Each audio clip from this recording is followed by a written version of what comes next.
Good morning student. आज हम कक्षा 8 नई दीपमणिका संस्कृत पाठ पुस्तकम का पाठ 10 वर बुद्धिनस सा विद्या।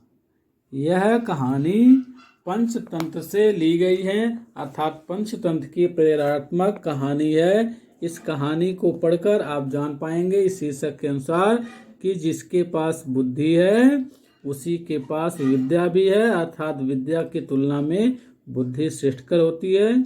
बुद्धि को प्रयोग करके हम विद्या से अधिक उपयोगी ज्ञान प्राप्त कर सकते हैं। देखें इस पंचतंत्र की कहानी के माध्यम से क्या आपको बताया गया है। एकस्मिन् नगरे चत्वारः ब्राह्मण पुत्रा परस्पर मित्र भावेन वसत अस्म। एक नगर में 4 ब्राह्मण पुत्र परस्पर मित्र भाव से रहते थे। तेषु त्रय शास्त्र पारंगता, उनमें से 3 शास्त्र में पारंगत थे, अर्थात शास्त्र विद्या को पूरी तरह से ग्रहण कर लिए थे। परंतु बुद्धिहीन, लेकिन वे बुद्धिहीन थे, बुद्धि उनके पास नहीं थी, केवल शास्त्रों में ही पारंगत थे। सामान्य रूप से सोचने समझने की क्षमता उसमें नहीं थी। आसन एकस्तु बुद्धिमान परम शास्त्र पारंगत मुख आसीत, लेकिन उसमें से जो एक था वह बुद्धिमान बहुत था, लेकिन शास्त्रों में पारंगत नहीं था।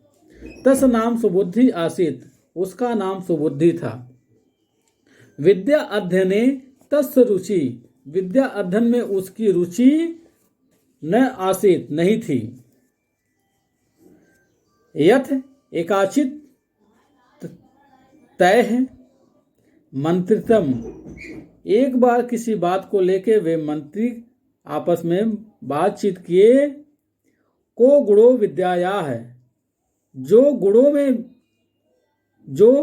विद्या के गुणों में पारंगत है। यदि देशांतरम गत्वा धनोपार्जन न क्रियते, तो हमें देश की यात्रा करके धन को उपार्जन करना चाहिए, अर्थात धन को कमाना चाहिए। ततः पूर्व देशम प्रति प्राचलन, इसलिए वे पूर्व दिशा की ओर चले। क्या करने के लिए? धन कमाने के लिए। क्योंकि वे शास्त्रों में पारंगत हो गए थे और धन कमाने की इच्छा उनकी हुई थी। तथानुष्ठिते ते मार्गे अटव्या कानिचित् अस्थीनि पश्यन्, उसके अनुसार वे अनुष्ठित करते हुए एक मार्ग से आगे वन के जंगल के रास्ते से जा रहे थे, अर्थात वे जब रास्ते में जंगल के रास्ते से जा रहे थे तो वहां पे उन्होंने कुछ अस्थीनी अपश्यत, कुछ हड्डियां देखी। अस्थीनी में हड्डियां। तथा एकेन उक्तम, उनमें से एक ने कहा, अहो अद्य विद्यायाः प्रयोगम, हमारा भाग्य है कि अद्य आज हम विद्या के प्रयोग से, विद्यायाः प्रयोगम, विद्या के प्रयोग से कुर्म करेंगे, विद्या का प्रयोग करेंगे। किस्मचित् एतत् सत्वं मृतं तिष्ठति, किस कारण से इसकी मृत्यु हो गई है। तद विद्या प्रभावेण जीवितम कुर्मः, उस पे हम विद्या के प्रभाव से उसे जीवित करेंगे। अहम अस्थि संचयम करोमि, मैं हड्डियों को इकट्ठा करता हूं। ततः उसके बाद तेन अस्थि संचयम कृत, वह हड्डियों को इकट्ठा करने लगा, किया। दियतेन, दूसरा जो था, दियतेन चर्म मांस रुधिरम संयोजितम, उसके चमड़े और मांस को, उसके रुधिर को, उसके खून को संयोजित किया।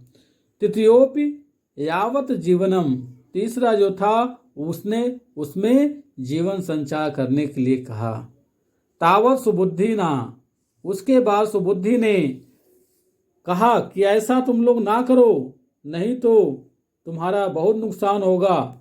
बहुत तिष्ठत भावना, तो उसने और सभी लोगों को सुबुद्धि ने रोका, लेकिन किसी ने उसकी बात को नहीं माना। सभी लोगों ने उसके बात को अनसुना कर दिया।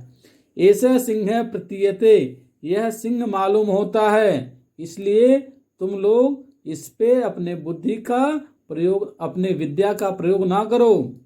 यद्यनेन सवीवम करिष्यति, यदि यह जीवित हो गया तत्स सर्वनापि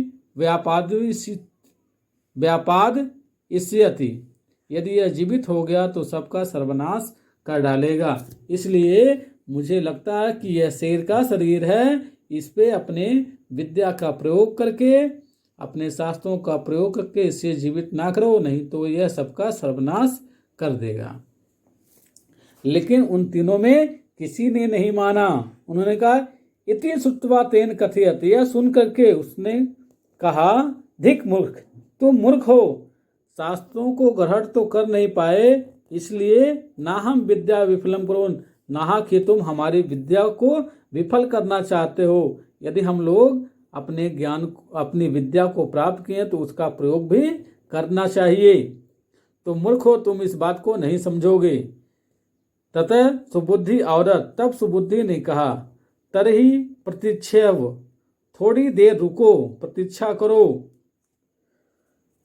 क्षणमेकम, कुछ देर में ही आवधम वृक्षामारोहम, और वह यह कहते हुए पेड़ की ऊंची डाल पर जाकर बैठ गया। इति कथित्वा सह वृक्षम आरोहम, यह कहकर वह पेड़ की डाल के ऊपर जाकर बैठ गया।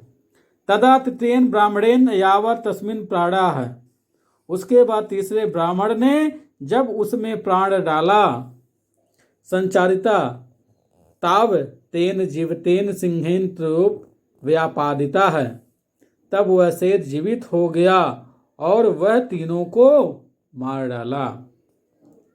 तत्पश्चात सुबुद्धि वृक्षावृत गृहम गतः, उसके बाद सुबुद्धि पेड़ से उतरकर घर गया।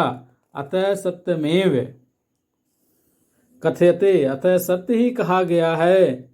वयम बुद्धिनस् सा विद्या विद्याया बुद्धिरुत्तमा बुद्धिहीना विनश्यन्ति यथा ते सिंह कारक, अर्थात यह सत्य ही कहा गया है कि जिस प्रकार से बुद्धि को विद्या से बड़ा माना जाता है, इसलिए हमें विद्या के साथ साथ बुद्धि का भी प्रयोग करना चाहिए। बुद्धि से हीन व्यक्ति किसी भी कार्यों में सफल नहीं होता है।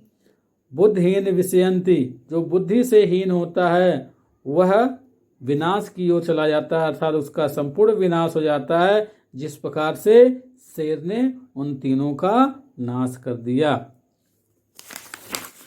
इस तरह से आप इस पाठ का शब्दार्थ याद कर लीजिएगा, दोनों तरफ दिया हुआ है, और इसका जो PDF होगा वो आपको प्रश्नोत्तर को भेज दिया जाएगा। उम्मीद है समझ गए होंगे। धन्यवाद।